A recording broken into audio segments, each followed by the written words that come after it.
மத்திய அரசு நீட் தேர்வில் உறுதியான நிலைப்பாட்டில் தான் இருக்குது. இதுதான் தேர்வு முறை, இப்படிதான் இருக்கும், இதை நீங்கள் பார்த்துக்கு அப்படின்றது தான் மத்திய அரசுடைய நிலைப்பாடு.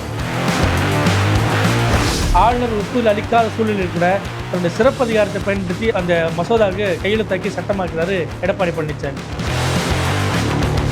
இந்த விழாவில் பேசின விஜய் என்ன சொன்னார்னா, நீட் தேர்வு மட்டும் தான் படிப்பா, அதை தாண்டி உலகத்தில் எவ்வளோ இருக்குது அப்படின்ட்டு ஒரு வாசகத்தை சொல்கிறார்.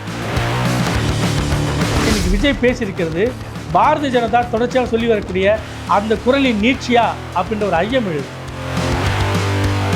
2016 ஆட்சி கட்டில் அதிமுக தமிழ்நாட்டில் வருது. இந்த காலகட்டத்தில் தமிழ்நாட்டில் நீட் தேர்வுகளுக்கு தமிழ்நாடு அரசால் ஒப்புதல் அளிக்கப்படுது. நீட் தேர்வை கிராக் பண்ண முடியாதனால உச்சநீதிமன்றம் வரை சென்று போராடியும் தன்னுடைய இன்னுயிரை மாய்த்து கொள்ள வேண்டிய நிலைக்கு தள்ளப்பட்டார் அரியலூர் அனிதா.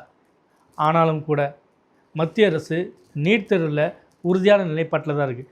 6ஆம் வகுப்பிலிருந்து 12ஆம் வகுப்பு வரை அரசு பள்ளியில் படித்த மாணவர்களுக்கு 7.5% இடஒதுக்கீடு அப்படின்ற ஒரு ஸ்கீமை அவர் திட்டத்தை கொண்டு வரார்.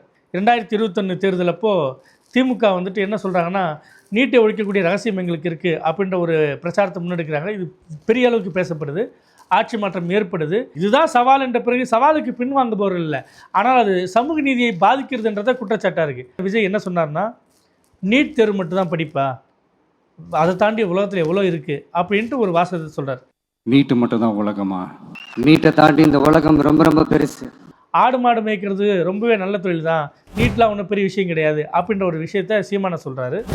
வேறு படிப்பா இல்லையா, கம்பவுண்டர் அரசில் யார் ஆகுறது அப்படின்றது பாரதிய ஜனதாவுக்கு குரலாக இருக்குது. உதயநிதி ஸ்டாலின் என்ன சொல்கிறாருன்னா, நீட் தேர்வு என்பது ஒரு தேர்வே இல்லை, அது ஒரு சூழ்ச்சி. அந்த வகையில் பார்த்தீங்கன்னா இன்றைக்கி விஜய் பேசியிருக்கிறது பாரதிய ஜனதா தொடர்ச்சியாக சொல்லி வரக்கூடிய அந்த குரலின் நீட்சியா அப்படின்ற ஒரு ஐயம் எழுது.